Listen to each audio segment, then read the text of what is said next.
अस्सलामुअलैकुम। Welcome to Mansoor voice. पेशे खिदमत है अमीर हमजा गोकाफ में। अमीर हमजा एक घनी झाड़ी के करीब जा लेटे। तलवार चला चला कर उनके बाजू शल हो चुके थे और प्यास की वजह से हलक में कांटे पड़ रहे थे, मगर वहां पीने के लिए पानी की बूंद तक न थी। यूं भी अमीर हमजा की भूख प्यास इस हैरत और खौफ ने उड़ा दी थी कि जख्मी देव दूसरा बार होते ही ताज़ा दम कैसे हो जाता है। वो दिल में कहने लगे कि इस तरह तो मैं अपने दुश्मन को कभी हलाक नहीं कर सकूंगा। अभी इसी फिक्र में गुम थे कि यकायक एक जानिब से आवाज आई, ए अमीर हमजा, तुझ पर सलाम। अमीर हमजा ने मुड़कर देखा। एक दराज कद और नौरानी शक्ल के बुजुर्ग कुछ फासले पर खड़े मुस्कुरा रहे थे।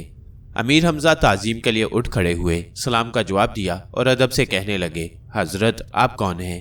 वह बुजुर्ग आगे बढ़े और अमीर हमजा को गले लगाकर बोले, इतनी जल्दी मुझे भूल गए? मेरा नाम खिजर है, भूले भटके को रास्ता बताता हूँ। तुम इस वक्त सख्त आफत में घिरे हुए हो, इसलिए खुदा ने मुझे हुक्म दिया है कि तुम्हें इस मुसीबत से निजात पाने की तदबीर बताऊं, मगर पहले तुम कुछ खा लो। ये कहकर हजरत खिजर अलैहिस्सलाम ने दस्तरख्वान बिछाया। ताज़ा रोटियां और मछली के कबाब दस्तरख्वान पर रखे। अमीर हमजा ने अपनी जिंदगी में ऐसा मज़ेदार खाना ना खाया था। उन्होंने जल्दी जल्दी पेट भरा। फिर हजरत खिजर अलैहिस्सलाम ने अपने मशकीज़े से पानी निकाल कर पिलाया। अमीर हमजा ने खुदा का शुक्र अदा किया और कहने लगे, हजरत आपकी मेहरबानियों का बदला मैं क़यामत तक अदा नहीं कर सकता। अब मुझे वो बात बताइए जिस पर अमल करके मैं इन देवों और खबीसों पर फतह हासिल कर सकूं। ए फर्जंद, इसकी तरकीब बहुत आसान है। खिजर अलैहिस्सलाम ने कहा, जब कोई देव जख्मी होने के बाद तुमसे कहे कि एक बार और करो, उस वक्त उसकी बात हरगिज न मानना और दूसरा बार कभी ना करना। वो खुद ब खुद पत्थर से सर टकरा कर मर जाएगा। ये नसीहत करके हजरत खिजर अलैहिस्सलाम वहां से गायब हो गए। इतने में उस देव ने ललकार कर अमीर हमजा से कहा, ए आदमजाद, बहुत आराम कर चुका, अब लड़ने के लिए तैयार हो जा, तेरी मौत का वक्त आन पहुंचा। ये सुनकर अमीर हमजा हंसे और बोले, ए देव, मैंने तुझ पर बड़ा तरस खाया और कई बार तुझे जिंदा छोड़ा, मगर अब जान ले कि तेरा आखिरी वक्त करीब है। ये कहकर तलवार उठाई और देव पर हमला किया। देव लहूलुहान होकर जमीन पर गिरा और चिल्लाकर कहा, ए आदमजाद, वाकई तू बहादुर है, तूने मुझे जेर कर लिया। एक एहसान करके तलवार मारकर मेरी गर्दन अलग कर दे ताकि मैं जिस्म की कैद से आज़ाद हो जाऊं। अमीर हमजा ने कहका लगाया और कहने लगे, अब मैं तेरी बात हरगिज ना मानूंगा। मैं जानता हूं कि एक और वार करने से तू दोबारा लड़ने के काबिल हो जाएगा। ये सुनकर देव रोने और गिड़गिड़ाने लगा, मगर अमीर हमजा ने एक ना सुनी। आखिर वो एक बड़े पत्थर से सर टकरा टकरा कर मर गया। इतने में देवों की एक जमात उधर आ निकली। उन्होंने जब अपने साथी देव को खून में लथपथ मरे हुए पाया तो वो चीखने चिल्लाने लगे। फिर उन्होंने अमीर हमजा को देखा और हैरान होकर कहने लगे, ए आदमजाद, सच बता कि तू कौन है, कहाँ से आया है और इस देव को किसने मारा है? मेरा नाम हमजा है और मैंने ही इस देव को हलाक किया है। इतना सुनना था कि देवों में खलबली मच गई। फिर उन्होंने बड़े बड़े पत्थर उठा लिए और अमीर हमजा की तरफ फेंके। उनमें से हर पत्थर का वजन 100 मन से ज्यादा था। अमीर हमजा जान बचाने के लिए झाड़ियों में छुप गए। थोड़ी देर बाद देवों ने उन्हें तलाश कर लिया और तलवारें और खंजर निकाल कर झपटे, मगर आनन फानन अमीर हमजा ने कई देवों को जख्मी करके डाल दिया। ये देखकर देव डर कर पीछे हट गए और उन्होंने अपने बादशाह इफरीत देव को खबर पहुंचाई कि इंसानों की दुनिया से एक आदमजाद आया है और अपना नाम हमजा बताता है और उसने हमारे कई बहादुर देव मार डाले हैं। इफरीत देव गजबनाक होकर मुंह से आग बरसाता हुआ आया। देखा कि एक खूबसूरत आदमजाद बाग के बीच में खड़ा तलवार घुमा रहा है। करीब ही 5-6 जख्मी देव पड़े हैं और चीख चीख कर कह रहे हैं, ए आदमजाद, एक बार और कर कि हम जल्द इस तकलीफ से निजात पाएं। इफरीत ने भी अमीर हमजा से वही सवाल किए जो इससे पहले दूसरे देव पूछ चुके थे और हमजा ने उसे भी वही जवाब दिया जो पहले देवों को दिया था। तब इफरीत ने अपने एक मातिहत को इशारा किया कि आगे बढ़कर इस आदमजाद को मार डाल। एक देव जिसका रंग तवे की स्याही को शर्माता था और जिसका कद 12 गज के लगभग था, 40 मन वजनी को लोहाड़ा लेकर उछलता कूदता नमूदार हुआ। उसके पैरों की दमक से बाग की जमीन कांपने लगी। दरख्तों पर बैठे हुए परिंदे खौफजदा होकर उड़े और फिजा में चक्कर काटने लगे। देव की आंखों से शोले निकल रहे थे और उसकी लाल लाल जुबान मुंह से बाहर लटकी हुई थी। उसने अपनी बड़ी बड़ी आंखें घुमाई, फिर बादल की तरह गरज कर बोला, ए आदमजाद, खबरदार हो कि तेरी मौत आन पहुंची। ये कहकर उसने कुल्हाड़ा घुमाया। हवा में एक सन्नाटेदार आवाज पैदा हुई। अमीर हमजा ने अपने आप को उसके कुल्हाड़े की जद से बचाया, फिर उछलकर तलवार से उसका वो हाथ काट डाला जिसमें उसने कुल्हाड़ा पकड़ रखा था। हाथ कटते ही खून का एक ऊंचा फवारा उछला और कुल्हाड़ा बहुत से देवों को जख्मी करता हुआ काफी दूर जा गिरा। इफरीत का मातहत बुरी तरह चिल्लाया, जमीन पर धम से गिरा और कहने लगा, ए आदमजाद, जल्दी से मेरी गर्दन उड़ा दे ताकि मैं इस तकलीफ से निजात पाऊं। अमीर हमजा ने कहका लगाया और बोले, अब मैं इस फरेब में कभी ना आऊंगा, पत्थर से अपना सर टकराओ और मर जाओ। देव ने दूसरा वार करने की बड़ी इल्तिजा की, लेकिन अमीर हमजा को हजरत खिजर अलैहिस्सलाम की नसीहत याद थी, इसलिए चुपचाप अपनी जगह खड़े रहे। आखिर देव ने एक पत्थर से अपना सर टकराया, उसकी खोपड़ी पाँच पाँच हो गई और वो उसी वक्त मर गया। ये तमाशा देखकर इफरीत के गुस्से की इंतहा न रही। उसने देवों को हुक्म दिया कि इस आदमजाद पर टूट पड़ो और इसकी तिक्का बोटी कर डालो। चारों तरफ से देव अमीर हमजा पर झपटे, लेकिन वो जरा न घबराए। अब उन्होंने बेतहाशा तीर बरसाने शुरू किए, कोई तीर खाली ना गया और देखते देखते बाग में हर तरफ खून की नदियां बह निकली। बेशुमार देव मारे गए और अक्सर भाग निकले। खुद इफरीत देव ने भी बड़ी मुश्किल से अपनी जान बचाई। इफरीत यहाँ से सीधा अपने महल में गया और एक बूढ़े देव को बुलाया जो हजरत सुलेमान अलैहिस्सलाम के ज़माने का था। उससे सारा हाल कहा। बूढ़ा देव चंद लम्हे खामोश रहा, फिर हाथ बांधकर कहने लगा, ए बादशाह, इस आदमजाद को मारना किसी देव के बस में नहीं है।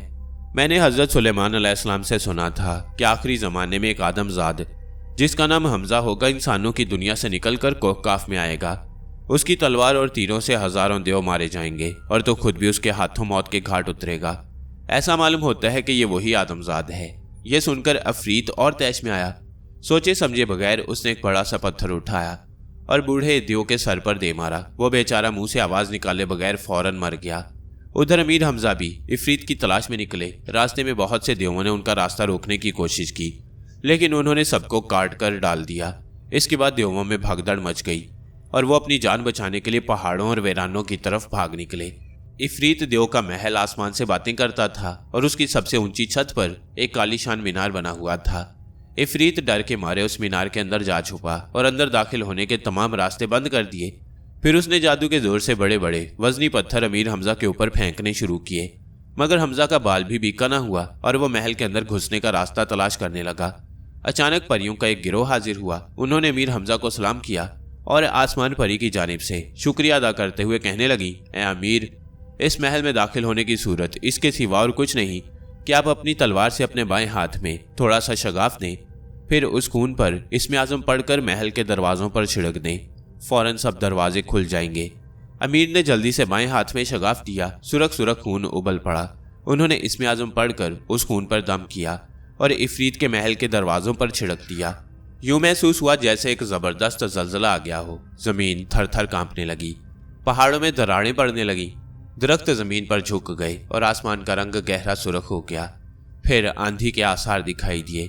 शोर इतना था कि कानों के पर्दे फटने लगे। यकायक अमीर हमजा ने देखा कि महल के दरवाजे खुल गए हैं और अंदर से बेशुमार देव निकल निकल कर फिजा में उड़ रहे हैं। उनकी शक्लें बड़ी डरावनी थीं। उनके रंग भी अलग अलग थे, कोई पीला, कोई नीला और कोई काला। सुर्ख रंग के देव भी बहुत थे। इफरीत ने जब अमीर हमजा को महल के अंदर दाखिल होते देखा तो बहुत घबराया और वहां से भागना चाहा, मगर हमजा ने उसे भागने की मोहलत न दी और रास्ता रोक लिया। तंग आकर इफरीत ने लड़ना शुरू कर दिया और इस बहादुरी से लड़ा कि अमीर हमजा के दिल से भी आफरीन निकली। मगर 2 घंटे की लगातार लड़ाई के बावजूद इफरीत देव अमीर हमजा पर फतह न पा सका। आखिर उन्होंने अपनी तलवार उसके सीने में घोंप दी। उसी वक्त वो जमीन पर गिरा और तड़पने लगा। फिर उसने कहा, ए हमजा, एक बार और कर ताकि मेरी जान जल्द जिस्म से निकले। ऐसा काम मुझसे न होगा। अमीर हमजा ने हंसकर कहा, वो देखो एक बड़ा सा पत्थर तुम्हारे करीब ही पड़ा है, उससे अपना सर टकराओ और मर जाओ। ये सुनकर इफरीत मायूस हुआ और आखिरकार उसी पत्थर से सर टकरा टकरा कर मर गया। इफरीत के मरते ही आसमान एकदम तारीक हो गया। बड़ी खौफनाक आंधी आई और महल खुश्क पत्ते की तरह कांपने लगा।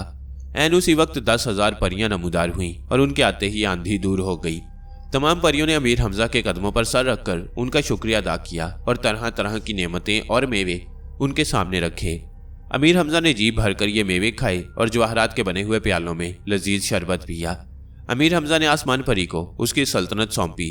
तमाम देवों से वादा लिया कि वह आइंदा बगावत न करेंगे और आसमान परी का हुक्म मानेंगे। इसके बाद उन्होंने आसमान परी के वजीर सलासिल से कहा कि कोकाफ में हमारे आने का मकसद पूरा हो चुका है। अब तुम हमें फौरन मक्के पहुंच जाओ, क्योंकि अपने दोस्तों को देखे हुए बहुत दिन गुजर गए हैं। हमें उनकी याद सता रही है। वजीर सलासिल ने हाथ बांधकर अदब से अर्ज किया, हजूर का इरशाद सर आंखों पर। हमारी ख्वाहिश तो ये थी कि आप कुछ दिन और कोकाफ में क्याम फरमाते, मगर हमारी इतनी मजाल नहीं कि जोर देकर आपको रोक सकें। हमारी सिर्फ इतनी दरख्वास्त है कि कभी कभी हमें मुलाकात का मौका अता फरमाते रहा करें। बेशक, जब तुम्हारा जी चाहे याद कर लेना, हम उसी वक्त आ जाएंगे, अमीर हमजा ने कहा। तब सलासिल ने बहुत से देवों को तलब किया और उनसे पूछा कि अमीर हमजा को कितने अरसे में मुल्क अरब पहुंचाओगे। किसी ने कहा 3 दिन में और किसी ने कहा 2 दिन में। आखिर में काले देव ने गर्दन झुकाकर कहा, हजूर, ये गुलाम आपको 1 दिन के अंदर अंदर मक्के पहुंचा देगा। यह सुनकर वजीर सलासिल ने उसी देव को हुक्म दिया कि अमीर हमजा को हिफाजत से मक्के पहुंचाओ। उस वक्त अमीर परियों से रुखसत हुए। आखिर में आसमान परी ने रोते हुए उनके पैरों को चूमा और कहा, हजूर, यह हमारी खुशनसीबी है कि आप दुनिया से यहाँ तशरीफ लाए और हमारे दुश्मनों को जहन्नुम रसीद किया। हमारा रुआं रुआं आपका एहसानमंद है। जी चाहता है कि आपकी खिदमत में एक अजीब तोहफा पेश करूं। ये कहकर आसमान परी अमीर हमजा को अपने साथ महल में ले गई और खजाने के पास जाकर कहने लगी, आप इसमें से जो कुछ पसंद फरमाएं, हम जानो दिल से उसे आपकी खिदमत में पेश करने को हाजिर हैं। अमीर हमजा ने हैरत से उस अजीम खजाने को देखा। सोने चांदी और हीरे जवाहरात के अंबार चारों तरफ लगे हुए थे। एक खूबसूरत संदूक के अंदर एक कोड़ा और एक टोपी रखी थी। अमीर ने आसमान परी से पूछा, इस कोड़े और टोपी का इस खजाने में क्या काम? जनाब, ये कोड़ा और टोपी हमारे बादशाह और पैगंबर हजरत सुलेमान अलैहिस्सलाम की है। हजरत सुलेमान अलैहिस्सलाम जब देवों पर खफा होते तो उन्हें इसी कोड़े से मारते थे, और जब देवों को गुस्से में देखते तो ये टोपी पहनकर उनकी नजरों से गायब हो जाते। ये सुनकर अमीर हमजा खुश हुए और दिल में कहने लगे कि अगर ये टोपी और कोड़ा हाथ आए तो खूब हो। कोड़ा मेरे काम आएगा और टोपी उम्र और यार को दे दूंगा। उन्होंने कहा, क्या ये दोनों चीजें मैं ले सकता हूँ? हजूर, ये सब कुछ आप ही का है, हम गुलामों से पूछने की क्या जरूरत है? वजीर सलासिल ने कहा, और वह संदूक खजाने से निकाल कर अमीर हमजा के सुपुर्द कर दिया। फिर उसने एक सजा सजाया उड़न खटोला मंगवाया। अमीर हमजा सबका सलाम लेते हुए उस खटोले में बैठे। काले देव ने खटोले को अपने सर पर उठाया और उड़ा। चंद लम्हों में तारा बन गया। अमीर हमजा उसकी ये जबरदस्त रफ्तार देखकर खुश हुए और कहने लगे, ऐ काले देव, हम तुझे अपने मुल्क में पहुंचकर इनाम देंगे। दोपहर हुई तो अमीर हमजा को नींद ने सताया। नीचे झांक कर देखा तो उनका उड़न खटोला एक हसीन और सरसब्ज सरजमीन से गुजर रहा था। काले देव से कहने लगे, ऐ देव, उड़न खटोले को जल्द नीचे उतारो, हमें एक पुरफिजा बाग दिखाई देता है। हम चाहते हैं कि थोड़ी देर इस बाग में आराम करें। काला देव ये सुनकर हैरान हुआ, अदब से बोला, जनाब, ये इलाका इफरीत के जालिम बेटे हरना देव का है। आप यहाँ ना उतरें वरना किसी आफत में फंस जाएंगे। अमीर हमजा ने काले देव का कहना ना माना। मजबूर होकर उसने उड़न खटोला एक बाग में उतार दिया। अमीर हमजा ने सर पर टोपी ओढ़ी और बाग की सैर करने लगे। फिर एक नहर के किनारे लेट कर बेखबर सो गए। काला देव बेहद खौफजदा था। वो उड़न खटोले के पास बैठा रहा। फिर उठकर अमीर हमजा की तलाश में निकला, मगर उन्हें कहीं ना पाया, और पाता भी कैसे, वो तो सुलेमानी टोपी ओढ़े सो रहे थे। मायूस होकर काला देव वापस उड़न खटोले के पास आया और वहीं बैठ गया। इत्तफाक की बात कि वो बाग हरना देव के महल का था और वो यहाँ अक्सर सैर करने आया करता था। उस रोज भी वो कई देवों को लेकर बाग में आया। क्या देखता है कि काले रंग का एक देव बाग में उड़न खटोले के पास बैठा है। हरना देव के आदमियों ने काले देव को पकड़ लिया और उससे पूछा कि तू कौन है, कहाँ से आया है और ये उड़न खटोला किधर लिए जाता है। पहले तो देव ने झूठ सच बोलकर उन्हें टालने की कोशिश की, मगर हरना देव बहुत होशियार और चालाक था। वह समझ गया कि काला देव कुछ छुपाने की फिक्र में है। उसने अपने गुलामों को हुक्म दिया कि काले देव की तबीयत साफ करें। बेचारे देव ने बड़ी मिन्नत समाजत की और बेहद गिड़गिड़ाया, मगर उन्होंने एक ना सुनी और उसे इस कदर पीटा कि वह लहूलुहान हो गया। कहते हैं कि मार के आगे बड़े बड़े भूत भी भाग जाते हैं। काला देव कहाँ तक बर्दाश्त करता। आखिर उसने सब कुछ उगल दिया कि ये उड़न खटोला अरब के एक बहादुर नौजवान अमीर हमजा का है। उसने इफरीत देव को मार दिया है। शहरिस्तान ज़रीन की हुकूमत आसमान परी को वापस दिला दी है और अब अपने वतन जा रहा है। ये सुनकर हरना देव के गुस्से की इंतहा न रही। अपने बाप के मारे जाने की खबर सुनकर वो आपे से बाहर हो गया। उसकी आंखों से खून बरसने लगा और मुंह से झाग के छींटे उड़े। उसने गरज कर कहा, वो आदमजाद कहाँ है? वो बाग की सैर करने गया है। काले देव ने जवाब दिया, उसे फौरन तलाश करके हमारे हजूर हाजिर किया जाए। हरना देव ने तैश में कांपते हुए कहा। यह हुक्म सुनते ही उसके तमाम गुलाम अमीर हमजा की तलाश में निकले और बाग का चप्पा चप्पा छान मारा, लेकिन वो कहीं ना दिखाई दिए। वो तो मजे से सुलेमानी टोपी ओढ़े नहर के किनारे सो रहे थे। जब ये गुलाम नाकाम वापस आए और उन्होंने हरना देव से कहा कि आदमजाद कहीं नहीं मिला, तो उसके गजब की इंतहा न रही। उसने तलवार निकाली और काले देव का सर उड़ा दिया, फिर उड़न खटोला तोड़ा। इसके बाद अपने 2 जबरदस्त गुलामों को हुक्म दिया कि उड़न खटोले के पास किसी झाड़ी में छुप जाएं और वो आदमजाद जूं ही इधर आए उसे गिरफ्तार करके मेरे महल में कैद कर दें। फिर हरनादेव ने अपने लश्कर को तैयार होने का हुक्म दिया। वो शहरिस्तान ज़री पर हमला करना चाहता था। हरनादेव के लश्कर में कोई 2 लाख खूंखार देव शामिल थे। आंधी और तूफान की तरह यह अजीम लश्कर शहरिस्तान ज़री की जानिब रवाना हुआ। वहां आसमान परी और उसके साथियों को खबर भी ना थी कि कैसी खौफनाक बला उनके मुल्क पर नाजिल होने वाली है।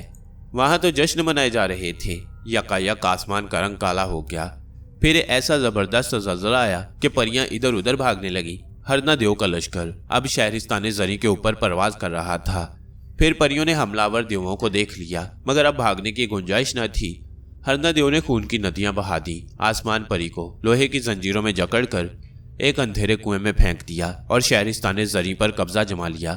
अब अमीर हमजा का हाल सुनिए। शाम के वक्त उनकी आंख खुली तो वो जल्दी जल्दी नहर में मुंह हाथ धोकर उड़न खटोले की तरफ चले। उन्होंने अपनी टोपी उस वक्त सर से उतार दी थी। जब वो उस जगह पहुंचे तो क्या देखते हैं कि काले देव की गर्दन तन से अलग होकर दूर पड़ी है और उड़न खटोला भी टूटा हुआ है। अमीर हमजा अभी कुछ फैसला करने भी ना पाए थे कि झाड़ियों में दुबके हुए 2 देव उन पर आन पड़े और उन्होंने अमीर को काबू में करने की कोशिश की। लेकिन अमीर की खुदादाद कुव्वत के सामने उन देवों की कोई पेश ना गई। हमजा ने एक एक करके दोनों देवों को जमीन पर दे मारा और खंजर निकालकर चाहा कि उनकी गर्दनें अलग कर दें कि वो दोनों अमान अमान कहकर चिल्लाए। अमीर हमजा ने उनसे कहा, तुम्हें इस शर्त पर अमान दी जा सकती है कि सारा हाल सच सच कह सुनाओ। तब उन देवों ने सारा किस्सा सुनाया। अमीर हमजा बेहद गमगीन हुए। अब वो जल्द से जल्द शहरिस्तान ज़री पहुंचना चाहते थे, लेकिन उड़न खटोला टूट चुका था और उसे ले जाने वाला काला देव भी मरा पड़ा था।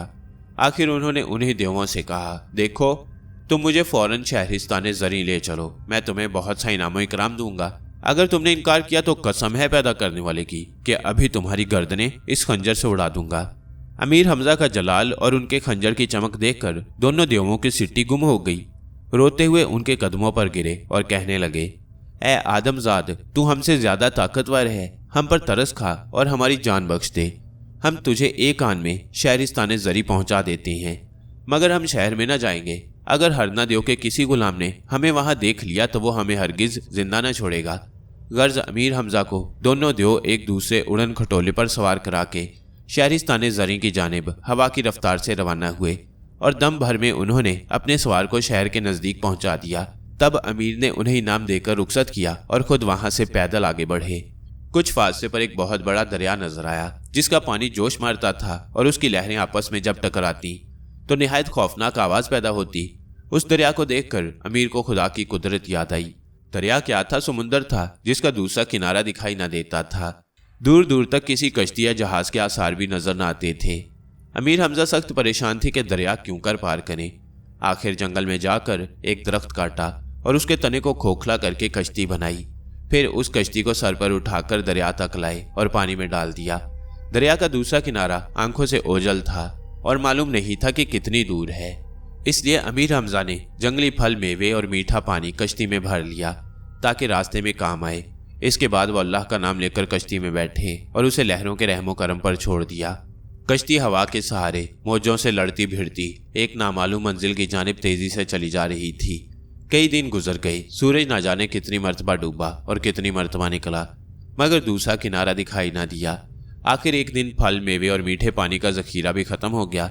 अमीर अब भूखे प्यासे सफर कर रहे थे और कश्ती कहीं रुकने का नाम न लेती थी। बहुत दिन इसी तरह गुजर गए। उनका गुजारा अब दरिया के खारे पानी पर था। एक दो बार उन्होंने हिम्मत करके मछलियां भी पकड़ी। उन्हें सूरज की तेज धूप में भूना और पेट की आग बुझाई। सफर के 40वें रोज जबकि अमीर हमजा कमजोरी और थकन के बायस कश्ती के अंदर बेहोश से पड़े थे कि लहरों ने कश्ती को उछालकर दूसरे किनारे पर डाल दिया। उस वक्त अमीर होश में आए और कश्ती से निकलकर किनारे पर कदम रखा। लेकिन कदम रखते ही उन्हें यूं महसूस हुआ जैसे कोई अनदेखी ताकत उन्हें जमीन के अंदर घसीटने की कोशिश कर रही है। उन्होंने पूरी ताकत लगाकर अपने आप को जमीन से बाहर निकालना चाहा, मगर जमीन ने उन्हें और अपनी तरफ खींचा और वह घुटने घुटने अंदर धंस गए। असल में यहाँ की जमीन दलदली थी और दलदल में कोई आदमी फंस जाए और आज़ाद होने की कोशिश करे तो वो और अंदर धंसता चला जाता है। अमीर हमजा ने अपने आप को कुदरत के रहमो करम पर छोड़ दिया और खुदा से दुआ करने लगे कि या इलाही, मैं तेरा खताकार बंदा हूँ, मुझ पर करम फरमा और इस आफत से निजात दिला। इधर तो अमीर ये दुआ कर रहे थे और उधर आसमान परी की कई परियां अपनी शहजादी की तलाश में उस अंधे कुएं तक जा पहुंची, जिस कुएं में हरना देव ने आसमान परी को कैद कर दिया था। उन परियों के साथ सलासिल वजीर भी था। उसने थोड़ी देर की कोशिश के बाद आसमान परी को कुएं से निकाला और जंजीरों से आज़ाद कर दिया। इसके बाद आसमान परी ने वजीर सलासिल से कहा, अपने इल्म के जरिए मालूम करो कि अमीर हमजा अपने मुल्क वापस गए या नहीं। तब वजीर सलासिल ने इल्म नजूम से हिसाब लगाया और हैरान होकर बोला, ऐ शहजादी, अमीर हमजा इस वक्त सख्त आफत में है। काला देव मारा जा चुका है और उसे हरना देव ने कत्ल किया है। अमीर हमजा शहरिस्तान ज़री की जानिब वापस आते हुए दरिया के किनारे दलदल में फंस गए और अगर फौरन उनकी मदद ना की गई तो ये खौफनाक दलदल उन्हें निगल जाएगी। आसमान परी ने उसी वक्त अपनी वफादार परियों को हुक्म दिया कि फौरन दरिया पर जाओ और अमीर हमजा को इस आफत से छुड़ाओ। परियां उड़कर दरिया पर पहुंची और अमीर हमजा को दलदल से निकाला। फिर उन्हें हरना देव के हमले का तमाम किस्सा सुनाया। हमजा ने उन्हें तसल्ली दी और कहा, घबराओ मत, खुदा ने चाहा तो मैं हरना देव को भी जहन्नुम रसीद करूंगा। दरिया के पाक साफ पानी में नहाने के बाद अमीर हमजा इन परियों की मदद से शहरिस्तान ज़री के उस इलाके पर पहुंचे जहां आसमान परी और वजीर सलासिल छुपे हुए थे। जो ही उन्होंने अमीर हमजा की सूरत देखी, दौड़कर उनके कदमों पर सर रख दिया और फरियाद करने लगे। अमीर ने उन्हें दिलासा दिया और कहा, जरा सब्र करो और तमाशा देखो कि मैं हरना देव और उसकी फौज का क्या हशर करता हूँ। तब वो उनसे रुखसत होकर शहर के अंदर गए। देखा कि कूचा व बाजार उजड़े हुए हैं। देवों ने जगह जगह आग लगा दी थी। परियों की बेशुमार लाशें बागों और मैदानों में पड़ी थीं और हर तरफ काले काले और सुरख सुरख देव घूम रहे थे। अमीर हमजा इस वक्त सुलेमानी टोपी ओढ़े हुए थे, इसलिए कोई देव उन्हें देख ना सका। अमीर हमजा फिरते फिराते उस महल की तरफ आ निकले जिसमें आसमान परी रहती थी। यहाँ आकर उन्होंने अपने सर पर से टोपी उतारी और ऐसा नारा मारा कि जमीन कांप उठी। हरना देव उस वक्त महल में पड़ा खराटे लेता था। नारे की आवाज़ सुनकर उठा और थर थर कांपने लगा। फिर अपने एक वजीर से पूछने लगा, यह खौफनाक आवाज़ कैसी थी? क्या कहीं जल्जला आया है? वजीर अभी जवाब देने ना पाया था कि महल के बाहर बेशुमार शोरगुल मचा और देव जोर जोर से यूं चीखने लगे जैसे किसी नागहानी आफत में घिर गए हों। तब हरना देव और उसके वजीरों ने महल की खिड़की से झांक कर देखा और सख्त हैरान होकर एक दूसरे की शक्ल देखने लगे। फिर हरना देव हलक फाड़कर चिल्लाया और अपने गुलामों को हुक्म देते हुए कहा, इस आदमजाद को फौरन पकड़कर हमारे पास लाओ। लेकिन इतनी ही देर में वो आदमजाद हरना देव के कई हजार गुलामों और लश्करियों को अपनी तलवार की मदद से जहन्नुम में पहुंचा चुका था। अमीर हमजा दुश्मनों से लड़ते भिड़ते महल के अंदर घुस गए। यहाँ उन्होंने 24 मन वजनी लोहे का एक गुर्ज देखा जिसे हरना देव के सिवा कोई और देव उठाने की ताकत न रखता था। अमीर हमजा ने अपनी दोनों तलवारें म्यान में रखी और गुर्ज उठा लिया। देवों ने जब देखा कि ये गुर्ज आदमजाद ने यूं उठा लिया है जैसे कोई मामूली चीज हो, तो वो समझे कि इससे मुकाबला करना आसान नहीं। ये आदमजाद कुव्वत में हमसे बहुत आगे है। ये सोचकर देवों ने अमान तलब की और कहने लगे, ए आदमजाद, हम हजरत सुलेमान अलैहिस्सलाम की कसम खाकर कहते हैं कि तेरे मुकाबले में ना आएंगे। आज से तेरी गुलामी कबूल करते हैं। हमने तुम सबको अमान दी। अमीर हमजा ने कहा, अब हम तुम्हें हुक्म देते हैं कि हरना देव और उसके साथियों को गिरफ्तार करके हमारे पास ले आओ। ये सुनते ही देवों का एक गिरोह महल में घुस गया और जबरदस्त जंग के बाद हरना देव को गिरफ्तार कर लिया। उसे अमीर हमजा के सामने लाए। तब वो उनके कदमों पर गिरा, अपने कसूर की मुआफ़ी चाही, वादा किया कि आइंदा बगावत का ख्याल भी दिल में न लाएगा और आसमान परी के हुक्म खुशी खुशी मानेगा। ये वादा लेकर अमीर हमजा ने हरना देव और उसके साथियों को आज़ाद किया। इसके बाद कई दिन तक अमीर हमजा परियों के मेहमान रहे। आसमान परी ने सोचा कि ऐसे बहादुर नौजवान का वापस अपने मुल्क जाना ठीक नहीं, इसे किसी न किसी तरह यही रोक लेना चाहिए। उसने फैसला किया कि वो अमीर हमजा से शादी कर लेगी। जिस रोज़ आसमान परी ने यह इरादा किया, उसी रोज़ वो अमीर हमजा से मिलने गई। देखा कि वो बैठे जार जार रो रही हैं। आसमान परी उन्हें रोते देखकर हैरान हुई और पूछने लगी, ए अमीर, तुम पर खुदा की रहमत हो, रोते क्यों हो? क्या किसी ने कोई रंज पहुंचाया है? नहीं, मुझे किसी ने रंज नहीं पहुंचाया, अमीर हमजा ने जवाब दिया। मैं तो अपनी किस्मत को रोता हूँ कि यारों और दोस्तों से बिछड़ गया और ना जाने मेरी गैर हाजिरी में शहजादी महर निगार पर क्या बीत रही होगी। ए अमीर, शहजादी महर निगार कौन है? आसमान परी ने पूछा। वो शहनशाह नौशेरवां की बेटी है और बादशाह ने अपनी बेटी की शादी मुझसे कर दी है। ये सुनकर आसमान परी के दिल में हसद और गुस्से की आग भड़क उठी। उसी वक्त अपने देवों को बुलाकर हुक्म दिया कि इस आदमजाद को गिरफ्तार करके कैद खाने में डाल दो। यह हुक्म सुनकर अमीर हमजा हैरान हुए, फिर हंसकर कहने लगे, ए बेवकूफ़, मालूम होता है तेरी शामत आई है। क्या तू नहीं जानती कि मैं इन देवों के काबू में आने वाला नहीं हूँ, बल्कि मैं उनको हुक्म दूँ तो वो तुझे कान में हलाक कर दें। तब आसमान परी के चेहरे का रंग लाल भभूका हो गया।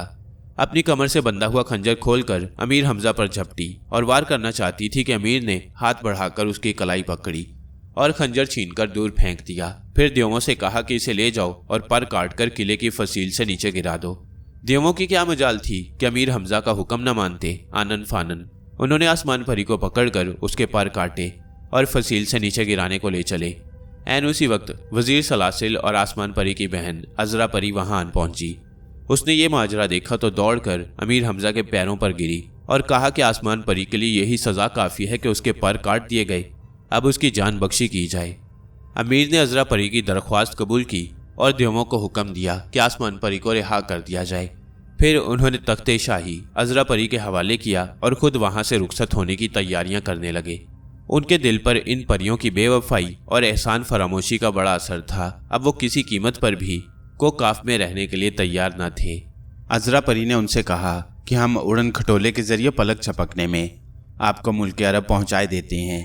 मगर अमीर हमजा ने उसकी कोई बात ना सुनी और कहा कि हमें तुम्हारे उड़न खटोले से ज़्यादा अपने खुदा की मदद और सहारे पर भरोसा है। खुदा चाहेगा तो हमें किसी न किसी तरह अपने मुल्क में पहुंचा देगा।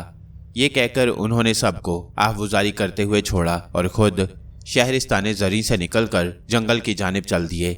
अमीर हमजा के नसीब में अभी और परेशानियां और मुसीबतें लिखी थीं, इसलिए जंगल में फिरते फिराते रास्ता भूल गए और कई महीनों तक इधर उधर भटकते फिरे। इस दौरान में तन के कपड़े फटकर तार तार हो गए। जंगली फल और पौधे खा खा कर और दरिया का पानी पी पी कर सेहत भी बिगड़ गई और चेहरे का नक्शा भी ऐसा बदला कि कोई पहचान ना सकता था कि ये अमीर हमजा हैं। एक दिन जंगल में चले जाते थे कि किसी द्योनी के रोने की आवाज़ कान में आई। गौर से सुनने लगे तो हैरान हुए। वो द्योनी रोती जाती थी और ये कहती जाती थी कि ऐ मेरे पैदा करने वाले, हमजा को कहीं से भेज दे ताकि वो आए और मेरी मुश्किल आसान हो जाए। तब अमीर हमजा उस द्योनी के करीब गए और देखा कि लकड़ी का एक बड़ा सा संदूक उसके आगे रखा है। सर पर खाक डालती है और रोती है। वो अमीर हमजा को देखकर कहने लगी, ए आदमजाद, तू कौन है और यहाँ किस लिए आया है? बेहतर यही है कि अपनी जान सलामत लेकर भाग जा, वरना कच्चा चबा जाऊंगी। अमीर हमजा ये सुनकर हंसे और कहा, ए बेवकूफ़ द्योनी, तेरी क्या ताकत के मुझे कच्चा चबा जाए। सुन ले कि मेरा नाम हमजा है और अभी तो खुदा से ये दुआ मांग रही थी कि हमजा को भेज। खुदा ने मुझे भेज दिया, अब बोल क्या चाहती है। द्योनी झट उनके कदमों पर गिरी और अपनी आंखें उनके पैरों से रगड़ी और कहा, ए हमजा, आफरीन है तुझ पर कि क्या मौके से आया है। खुदा के वास्ते मेरे बेटे को इस संदूक से निकाल। तेरे बेटे को इस संदूक में किसने बंद किया है? हमजा ने पूछा। हज़रत सुलेमान अलैहिस्सलाम ने कैद किया था और फरमाया था कि कई 100 साल बाद मुल्क अरब से एक नौजवान हमजा नामी आएगा और वो तेरे बेटे को इस संदूक से निकाल कर निशानी लेगा। बस ए अमीर, मैं इतनी देर से तेरी राह तकती हूँ। द्योनी की जुबान से ये कलमात सुने तो अमीर हमजा ने खुदा का नाम लेकर संदूक के कुफल को हाथ लगाया। हाथ लगाना था कि कुफल खुद ब खुद खुल गया। अमीर हमजा ने संदूक का ढकना उठाया, देखा कि उसमें एक देव पड़ा सोता है। उन्होंने देव को जगाया। वो आंखें मलते हुए उठा और कहने लगा, मुझे किसने जगाया? अभी थोड़ी ही देर हुई कि सोया था। फिर उसने अपनी माँ को देखा और उससे लिपट गया। द्योनी ने अपने बेटे को सारा किस्सा सुनाया। तब वो देव अमीर के कदमों को चूमने लगा और बोला, आज से मैं आपका गुलाम हूँ, जो हुक्म देंगे बजा लाऊंगा। मुझे आदमियों की बस्ती में पहुंचा दो। अमीर ने कहा, बहुत बेहतर, आइए मेरी गर्दन पर सवार हो जाइए। देव ने अदब से गर्दन झुकाकर कहा, अभी चंद सातों में पहुंचाए देता हूँ। अमीर हमजा उसकी गर्दन पर सवार हुए। देव वहां से आसमान की जानिब उड़ा। अमीर को बड़े बड़े मकान खिलौनों की मानिंद दिखाई देने लगे और दरख्तों के जंगल नजर से गायब हो गए। दरिया एक पतली सी चमकती लकीर की तरह दिखाई दे रहे थे। तब उस देव ने अमीर हमजा से पूछा, ए अमीर, नीचे देखो, दुनिया कैसी नजर आती है? एक खूबसूरत कालीन की तरह, हमजा ने जवाब दिया। ये सुनकर देव ने अपनी रफ्तार और तेज की, उससे भी ज्यादा ऊंचाई पर पहुंचा। फिर पूछा, ए अमीर, अब दुनिया कैसी नजर आती है? बिल्कुल गोल, एक बड़े से प्याले की तरह, हमजा ने जवाब दिया। यकायक उस देव ने भयानक कहका लगाया और बोला, ए आदमजाद, बोल, तुझे समुद्र में फेंकूं या पहाड़ पर? यह सुनकर अमीर हमजा हैरान रह गए। दिल में सोचा कि यह देव बदी पर आमादा है। अगर पहाड़ कहूंगा तो समुद्र में फेंकेगा। मुमकिन है पानी में गिरने से खुदा बच निकलने की कोई राह निकाल दे। ये सोचकर देव से कहने लगे, ओ मूजी, मैंने तुझसे नेकी की और तू उसका ये बदला देना चाहता है। देव ने कहका लगाया और कहा, ए आदमजाद, हमारे यहाँ यही रिवाज है। बहुत खूब, अच्छा तू मुझे किसी पहाड़ पर फेंक दे। अमीर हमजा ने कहा, मैं तुझे पहाड़ पर फेंकने की बजाय समुद्र में डालूंगा ताकि मछलियां तेरा गोश्त नोच कर खाएं। ये कहते ही देव ने झटके से अमीर हमजा को फिजा में फेंक दिया। उन्होंने खुदा को याद किया और आंखें बंद कर ली। उसी लम्हे हजरत खिजर अलैहिस्सलाम फिजा में नमूदार हुए। उन्होंने हमजा को अपने हाथों पर संभाला और निहायत आराम से समुद्र में उतार दिया। लहरों ने उन्हें थोड़ी देर तक इधर उधर उछाला, फिर साहिल की जानिब फेंक दिया। अमीर इस दौरान में बेहोश हो चुके थे। होश आया तो क्या देखा कि समुद्र के साहिल पर रेत में धंसे पड़े हैं। आसमान पर सूरज चमक रहा है और फिजा में बड़े बड़े बगले और दूसरे समुद्री परिंदे हजारों लाखों की तादाद में परवाज कर रहे हैं। उन्होंने समुद्र से मछलियां पकड़ी, पत्थरों को रगड़ रगड़ कर आग जलाई और मछलियां भून कर खाईं। इसके बाद वहां से चले। मालूम हुआ कि एक बहुत बड़ा जजीरा है जिसमें सरसब्ज पहाड़ और खूबसूरत जंगल हैं, लेकिन यहाँ कोई जानवर या देव दिखाई ना दिया। अमीर हमजा बहुत दिन तक इस जजीरे में रहते रहे और तन्हाई से सख्त उकता गए। चारों तरफ समुंदर था और समुंदर को पार करने के लिए कश्ती की नहीं एक बड़े जहाज की जरूरत थी। एक दिन जजीरे में घूमते हुए उन्होंने उसी देव को देखा जिसने उन्हें समुंदर में फेंक दिया था। इस देव के साथ एक खूबसूरत घोड़ा भी था। घोड़े को देखकर अमीर हमजा को बेख्तियार अपना स्याह की तास याद आया और उनकी आंखें अपने प्यारे घोड़े की याद में आंसुओं से तर हो गईं। देव ने अमीर हमजा को देखा तो डर कर भागा, मगर उन्होंने उसे भागने का मौका ही ना दिया। खुदा का नाम लेकर जोर लगाया और देव को सर से ऊंचा उठाकर इस जोर से जमीन पर मारा कि उसकी खोपड़ी के टुकड़े उड़ गए। देव के मरते ही फिजा में एक परी नमूदार हुई और अमीर हमजा के करीब आकर कहने लगी, ए आदमजाद, आफरीन है तेरी दलेरी पर। इस मूजी देव ने मुझे कैद कर रखा था, अब इसके पंजे से रिहाई मिली है। इस घोड़े का नाम अशकर देवजाद है। इसमें बहुत सी खूबियां हैं। यह हवा में भी उड़ सकता है और पानी पर भी दौड़ सकता है। अब आप इस पर सवार हों और खुदा की कुदरत का तमाशा देखें। ये कहकर परी गायब हो गई। अशकर देवजाद अमीर हमजा के पास खड़ा मोहब्बत भरी नजरों से उन्हें देख रहा था। अमीर ने उसकी गर्दन सहलाई तो उसने दुम हिलाई और खुशी से उछलने लगा। तब अमीर हमजा उसकी पीठ पर सवार हुए। अशकर देवजाद पहले तो दूर तक दौड़ता चला गया, फिर आहिस्ता आहिस्ता फिजा में उठने लगा। अमीर हमजा ने उसकी गर्दन के लंबे लंबे बाल मजबूती से पकड़ लिए और आंखें बंद कर ली। अशकर देवजाद कई घंटे तक उड़ता रहा। हमजा जब भी आंखें खोलकर नीचे देखते समुंदर नजर आता, वो फिर आंखें बंद कर लेते। अशकर देवजाद अमीर हमजा को अपनी पीठ पर बिठाए कई दिन तक उड़ता रहा। आखिर जब वो भूख प्यास की वजह से बहुत निढाल हुए, तब घोड़ा आहिस्ता आहिस्ता नीचे उतरा जहां गुंजान आबादी थी। लेकिन लोग अजीब शक्लों के थे। उनके जिस्म तो आदमियों की तरह थे, मगर कान हाथियों के कानों जैसे थे और उनके बादशाह को ताजदार कहते थे। अमीर हमजा और उसके अजीबोगरीब घोड़े को देखकर हजारों आदमी जमा हो गए और पूछने लगे कि आप कौन हैं और कहां से आए हैं। अमीर ने उन्हें सब हाल कह सुनाया। इतने में किसी ने ताजदार बादशाह को भी खबर पहुंचा दी। वो खुद बड़ी शान शौकत से आया, इज्जत के साथ अमीर हमजा को अपने महल में ले गया और खूब खातिर तवाज़े की। अमीर हमजा को ये मुल्क इतना पसंद आया कि वो सब कुछ भूल गए। ताजदार बादशाह ने उन्हें अपनी फौज का सिपा सालार बना दिया। पास पड़ोस की सल्तनतों पर देव हुकूमत करते थे और ताजदार बादशाह की उन देवों से अक्सर लड़ाइयाँ हुआ करती थी। लेकिन जब से अमीर हमजा ने फौजों की कमान संभाली, किसी देव को हमला करने की जरूरत न हुई।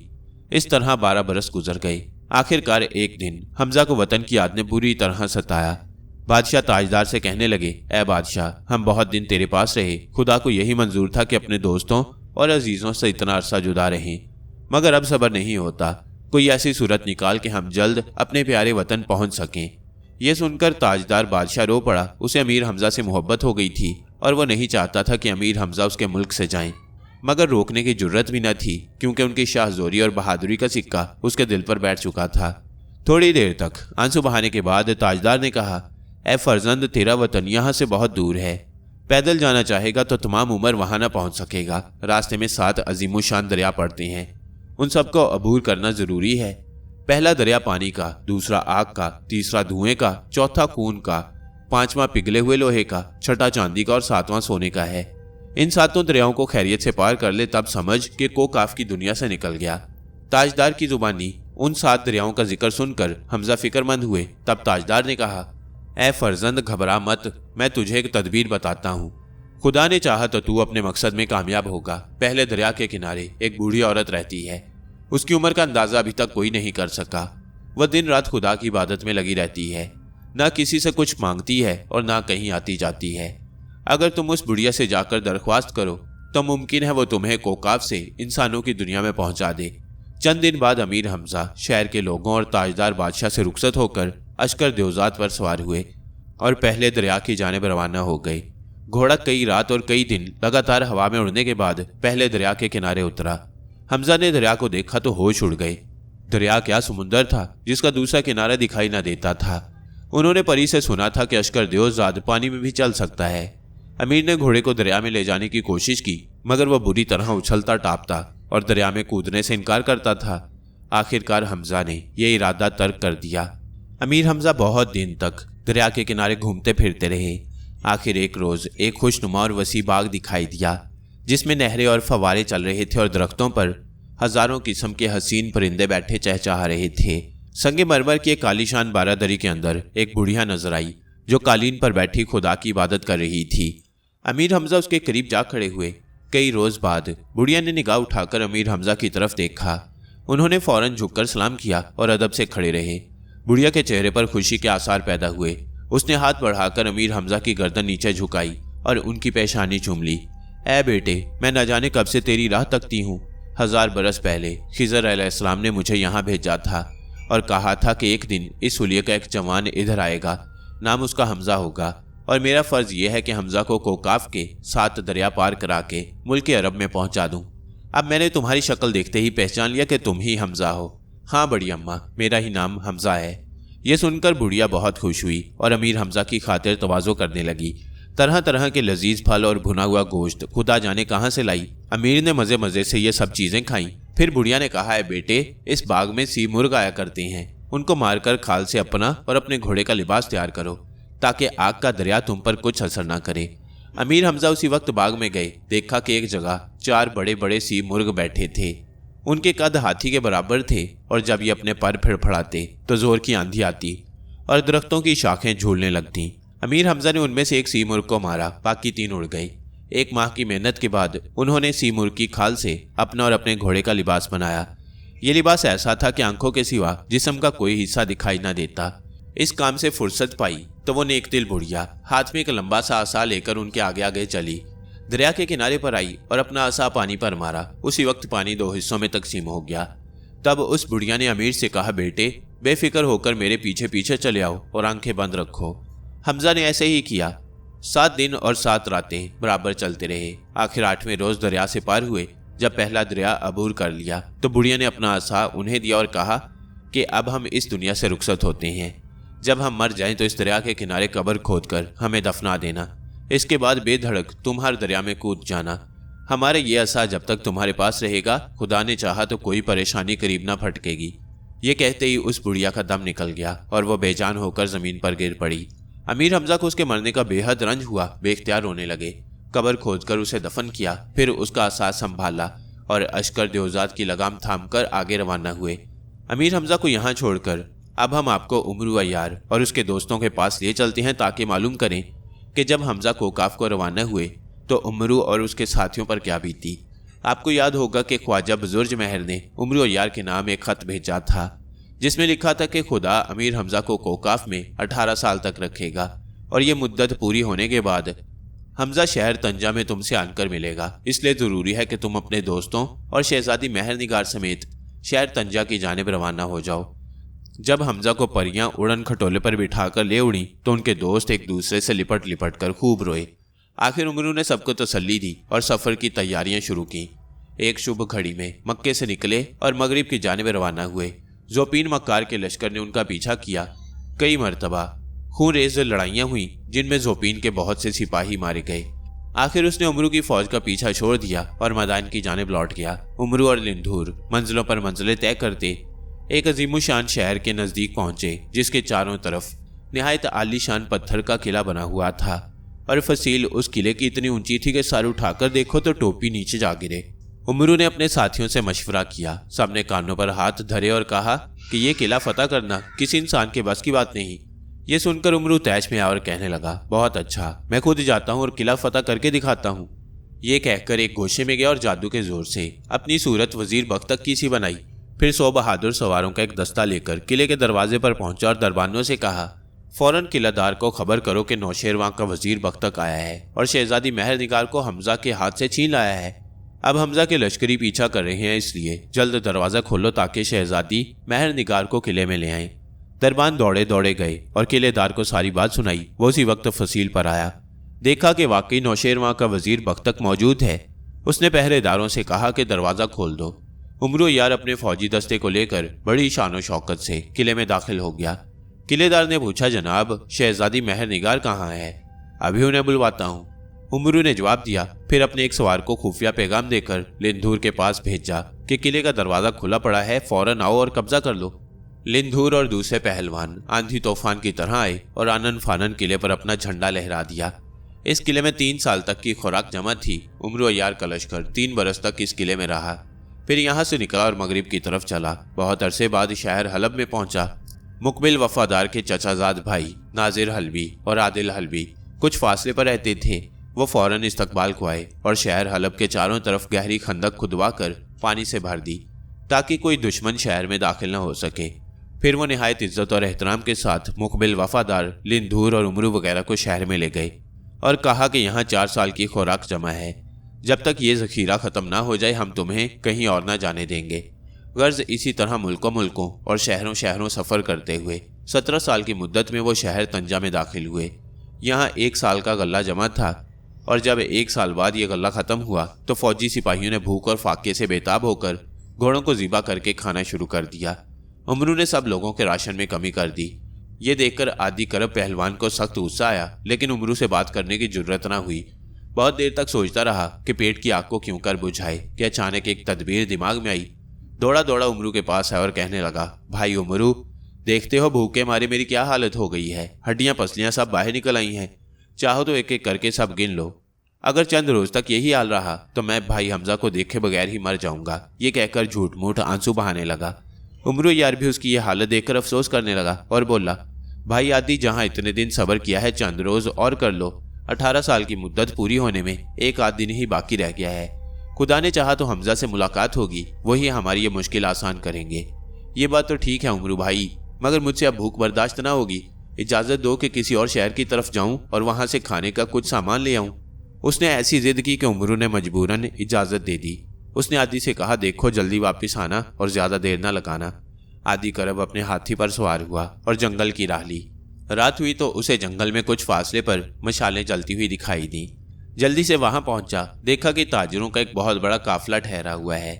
ताजिरों ने जब इस इंसानी देव को देखा तो बेहद डरे और निहायत एहतराम से एक खूबसूरत खेमे में ले गए। आदि ने काफिले के सालार को तलब किया और कहने लगा, बाकी बातें बाद में होंगी, पहले हमारे खाने का कुछ इंतजाम करो। अभी लीजिए जनाब, सब कुछ हाजिर हुआ जाता है। थोड़ी देर बाद आदि करब के आगे भुने हुए दुम्बों, फलों और दूध की बड़ी बड़ी बाल्टियों का अंबार लगा हुआ था। देखते ही देखते उसने सब चीजें हड़प की, फिर पेट पर हाथ फेरते हुए बोला, नाश्ता अच्छा था, अब 2 घंटे बाद हम बाकायदा खाना खाएंगे। ये सुनकर काफिले वालों के होश उड़ गए। दिल में कहने लगे कि ये जरूर कोई जिन है, वरना इतना खा लेना किसी इंसान के बस की बात नहीं। उन्होंने हाथ बांधकर कहा, जनाब हमारे पास जो कुछ था हाजिर कर दिया, अब मुआफी चाहते हैं। इतनी बात सुनी तो आदि तैश में आया। काफिले के अंदर घूम फिर कर 15-20 बकरियां पकड़ ली, जंगल से घास फूस लाकर आग जलाई, फिर उन बकरियों को ज़िबा करके आग पर भूना और नमक लगाकर खा गया। फिर तौंद पर हाथ फेरता और खौफनाक डकारे लेता हुआ एक चश्मे पर पहुंचा और उसमें मुंह डालकर सारा पानी पी गया।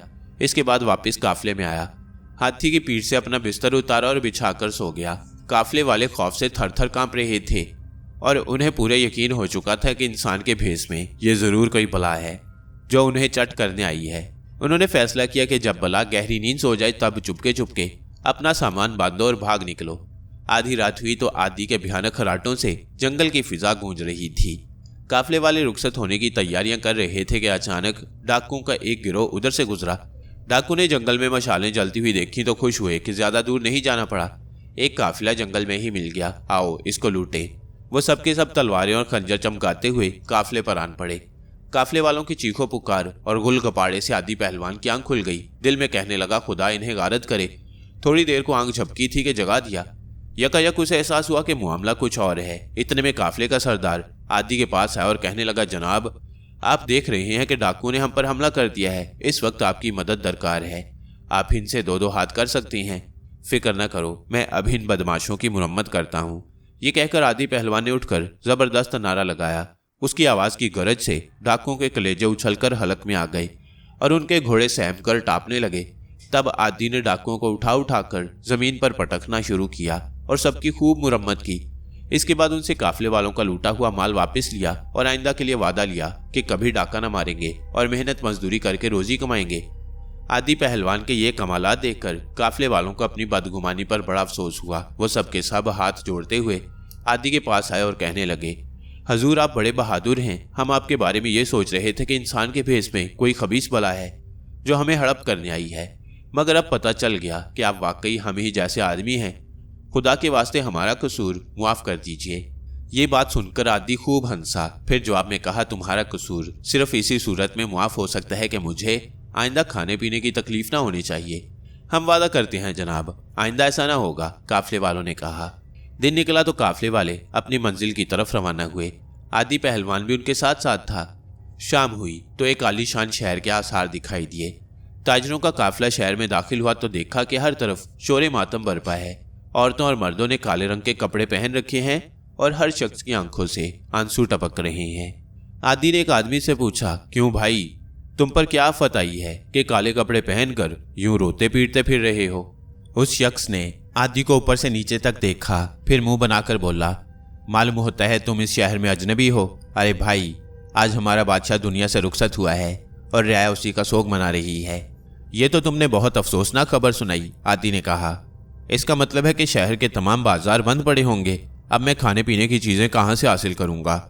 ये सुनकर वो शख्स सख्त नाराज हुआ और कहने लगा, अगर तुम हमारे शहर में मेहमान की हैसियत से ना आते तो मैं इसी तलवार से तुम्हारी गर्दन उड़ा देता। बेवकूफ, हाथी के बच्चे, हमारा तो बादशाह मर गया है और तुझे खाने पीने की सूझ रही है। आदि पहलवान को गुस्सा तो बहुत आया। जी चाहा कि इस शख्स का टेंटवा दबाए, मगर यह सोचकर गुस्सा जब्त किया कि नए शहर में हंगामा करना ठीक नहीं। ये बेचारे तो पहले ही अपनी मुसीबत में गिरफ्तार हैं। काफिले वालों से जुदा होकर वो शहर की सैर करने के लिए एक तरफ चल पड़ा। एक खूबसूरत और आसमान से बातें करते हुए महल के करीब पहुंचा तो लजीज खानों की खुशबू नथनों में पहुंची। आदि का रुआं रुआं खुशी से कांपने लगा। फौरन उधर का रुख किया। क्या देखता है कि बहुत से बावर्ची एक जगह जमा हैं और हजारों देगे पका रही हैं। मालूम हुआ कि यह वजीर आजम का महल है और ये देगे भी वजीर आजम ही पकवा रहा है ताकि गरीबों और मस्कीनों में खाना तकसीम किया जाए। तब आदि ने पूछा कि वजीर आजम साहिब इस वक्त कहाँ तशरीफ रखते हैं। एक बावर्ची ने बताया कि वो बादशाह के जनाजे के साथ गए हैं और थोड़ी देर तक वापस आएंगे। ये सुनकर आदि वहीं आलती पालती मारकर बैठ गया और ललचाई हुई नजरों से देगों की तरफ देखता रहा। फिर उसने बार बार बावर्चियों से पूछना शुरू किया कि यारो, खाना पकने में कितनी देर है। शुरू में तो बावर्ची उसे जवाब देते रहे, मगर जब उसने पूछ पूछ कर उनका नाटका बंद कर दिया तो सब बावर्ची मिलकर उसके पास आए और कहने लगे, तू कौन है? चल भाग यहाँ से। ये खाना तेरे लिए नहीं पक रहा और ना हम तेरे नौकर चाकर हैं जो तेरी हर फजूल बात का जवाब देते रहे। अब तो आदि के गुस्से की इंतहा न रही। चेहरा सुर्ख हो गया और आंखों में खून उतर आया। बावर्चियों को पकड़ पकड़ कर हवा में उछालने लगा। ये तमाशा देखने के लिए बेशुमार लोग जमा हो गए और हर तरफ गुल मच गया कि एक देव शहर में आया है और वजीर आजम के बावर्चियों को गेंद की तरह फिजा में उछाल रहा है। किसी शख्स ने यह खबर वजीर आजम को भी पहुंचा दी। वह फौरन लाओ लश्कर के साथ अपने महल की तरफ आया। देखा कि 7 फुट ऊंचा एक देव जैसा शख्स बावर्चियों की गर्दन नाप रहा है और उनसे चूहे बिल्ली का खेल खेलने में मसरूफ है। आदि ने एक ही नजर में ताड़ लिया कि वजीर आजम आन पहुंचा। बावर्चियों को परे फेंक कर वो आगे बढ़ा और कहने लगा, क्या आपके शहर में मेहमानों से यही सलूक किया जाता है? अगर आपका बादशाह मर गया है तो इसमें मेरा क्या कसूर है? ये लोग मुझे खाने को कुछ नहीं देते। मजबूरन ये हरकत करनी पड़ी। वजीर आजम ने देख लिया था कि आदमी बेढब है और अगर इससे गर्मी सर्दी की गई तो मामला और खराब होगा। ये सोचकर उसने नरम लहजे में कहा, मुझे सख्त अफसोस है कि आप जैसे इज्जतदार मेहमान से इन जाहिल बावर्चियों ने ऐसा बुरा सलूक किया। बहरहाल मैं सबकी तरफ से मुआफ़ी चाहता हूँ। आइए आप मेरे साथ महल में चलिए, जितना खाना चाहें नोश फरमाइए। हाँ, ये बात आपने लाख रुपए की कही, आदि ने खुश होकर कहा। वजीर आजम ने आदि पहलवान की ऐसी खातिर तवाज़ो की कि उसे बिल्कुल ही अपना मुरीद कर लिया। भला खाने पीने की बेशुमार चीज़ों के सामने आदि को उमरू या लिंदूर की याद कैसे आती। कई दिन इसी तरह गुजर गए। 8वें रोज़ वज़ीर आज़म ने आदि को अपने पास बुलाया और कहा, जनाब पहलवान साहब, आज हम मुल्क का नया बादशाह चुनेंगे, इसलिए मैं अब आपकी खातिर तवाज़ो नहीं कर सकूंगा। आपके जहां सींग समाए जा सकते हैं। ये सुनकर आदि पहलवान सख्त परेशान हुआ। दिल में सोचने लगा, ये तो बहुत बुरा हुआ, अब मैं कहाँ जाऊं और क्या करूं। इनके पास इतनी बड़ी फौज है कि मैं अकेला ज़्यादा देर तक लड़ नहीं सकता।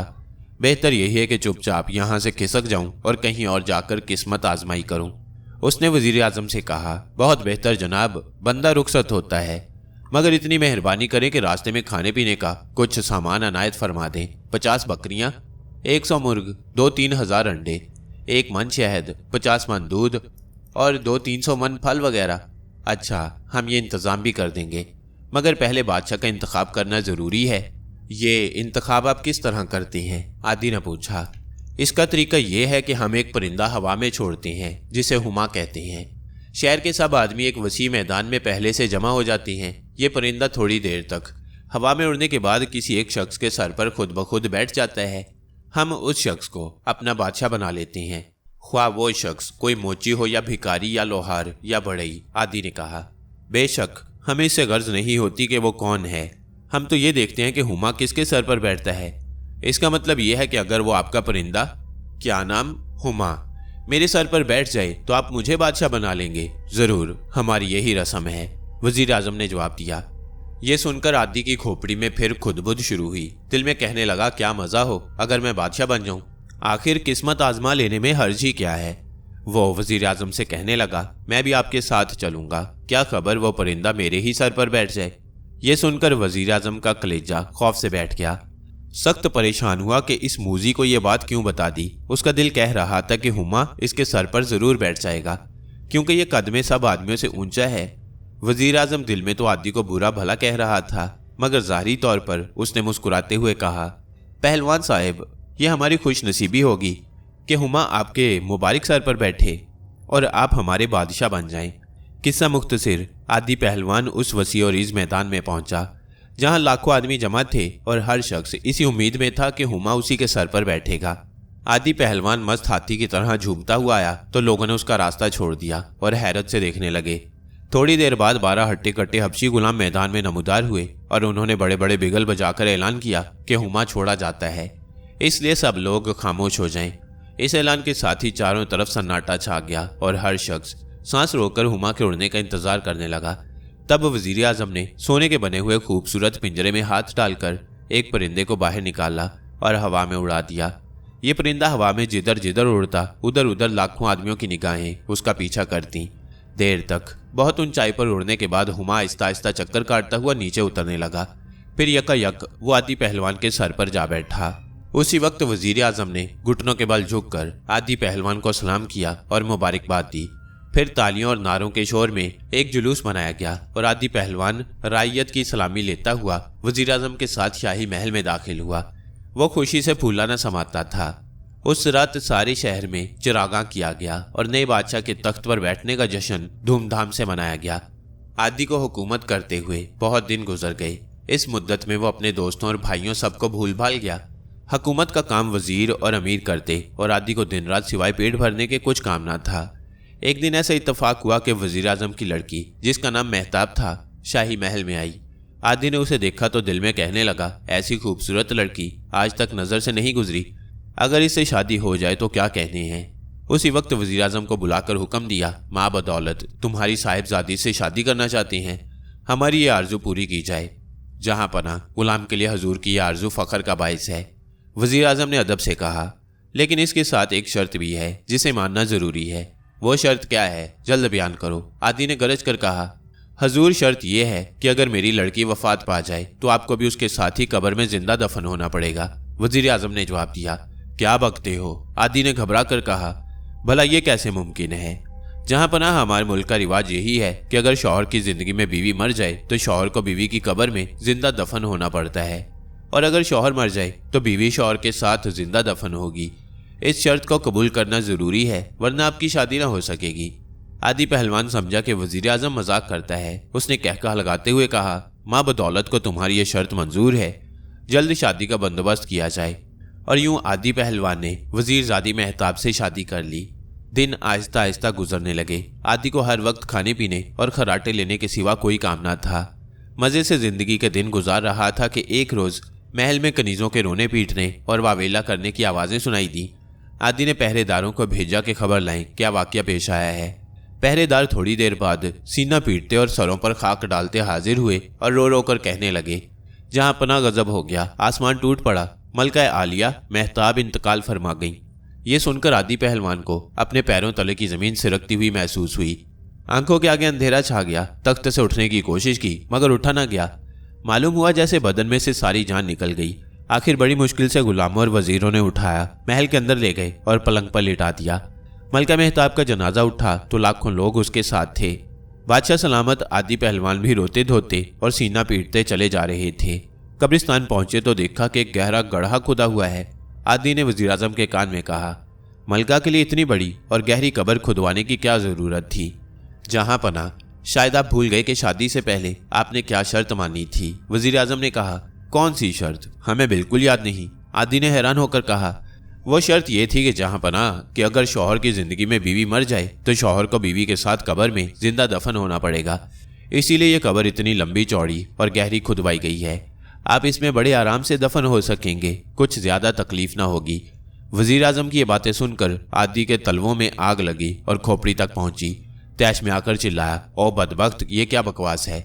हम तुम्हारे बादशाह और बादशाहों से ऐसा बेहुदा मजाक ठीक नहीं है। जहां पना, इस गुलाम को आपसे मजाक करने की हरगिज जुर्रत नहीं हो सकती। वजीर आजम ने अदब से गर्दन झुकाकर कहा, मैंने तो आपको इस मुल्क की रस्म और हजूर को वादा याद दिलाया है।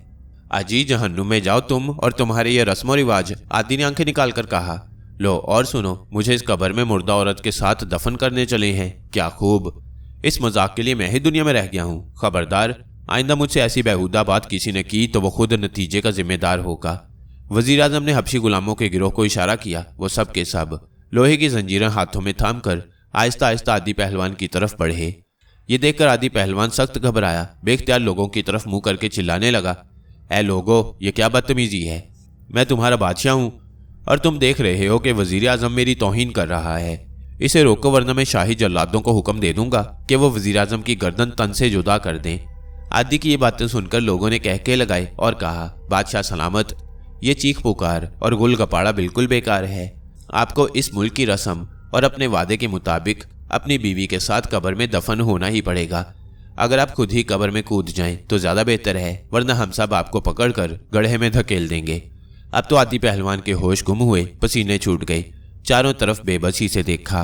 हर तरफ हजारों हबशी गुलाम और ताकतवर सिपाही हाथों में तलवारें और नेज़े लिए चौकस खड़े थे और किसी जानिब से भागने के लिए रास्ता मिलने की उम्मीद न थी। आदि ने दिल ही दिल में दुआ की कि या इलाही, मैं किन मूजियों में आ फंसा। एक मरतबा इनके पंजे से रिहाई दे दे, फिर मेरे बाप दादा की तौबा है जो इधर का रुख भी करूं। आदि अभी ये दुआ मांग ही रहा था कि 400-500 हबशी गुलाम उस पर एकदम आन पड़े और इससे पहले कि आदि उनमें से एक आध को हलाक करे, उन्होंने उसे लोहे की मोटी मोटी जंजीरों में जकड़ लिया और गड्ढे की तरफ ले चले। ऐसा मालूम होता है कि आदि की दुआ खुदा ने सुन ली, क्योंकि ऐन उसी लम्हे एक घुड़सवार उधर आ निकला। वो इस शान शौकत से आ रहा था कि सबकी नजरें बेख्तियार उसकी तरफ उठ गईं। आने वाले ने आदि की चीखें सुनी तो सीधा उधर आया और लोगों से पूछा कि इस शख्स को जंजीरों में क्यों जकड़ रखा है। लोगों ने उसे सारा किस्सा सुनाया। आने वाले ने एक नजर आदि को देखा, फिर जोर से कहका लगाया और कहा, अगर कोई हर्ज ना हो तो मैं इससे 2 बातें कर लूँ। हाँ हाँ, जरूर कीजिए, वजीर आजम ने कहा और गुलामों को इशारा किया कि आदि को इधर ले आएं। आदि हाँपता हुआ और फटी फटी आंखों से अजनबी घुड़सवार को देखता हुआ करीब आया। सवार ने उसे कहा, ये लोग कहते हैं कि तुमने वादा किया था कि अगर तुम्हारी बीवी मर गई तो तुम इसके साथ ही जिंदा दफन हो जाओगे, क्या ये सच है? जनाब आली, ये बकवास करते हैं, झूठ बोलते हैं, मैंने कोई वादा नहीं किया।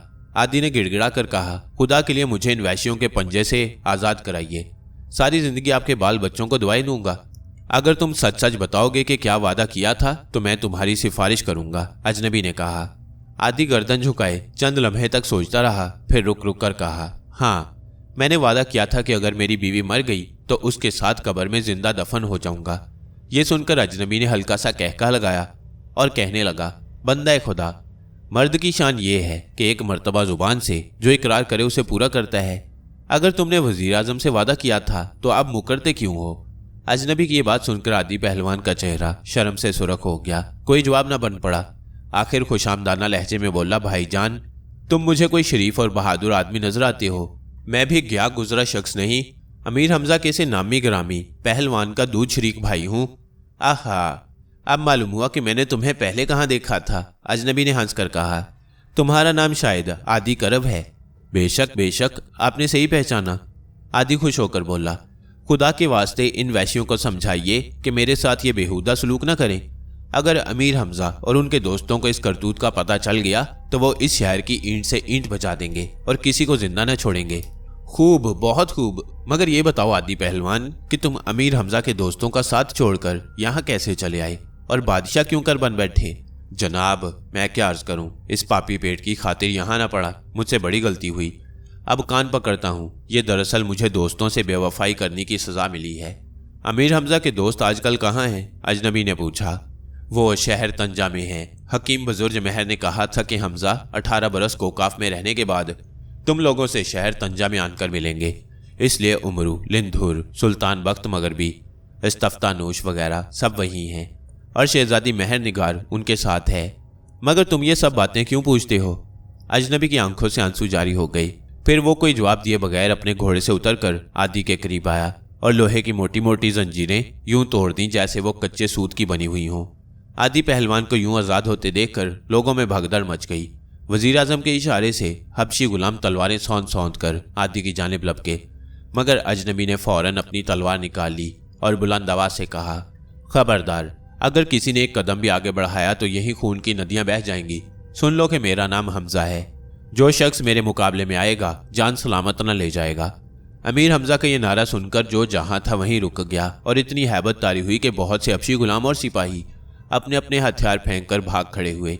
आदि ने जो ही अमीर हमजा को पहचाना दौड़कर उनके कदमों को बोसा दिया और बेख्तियार रोने लगा।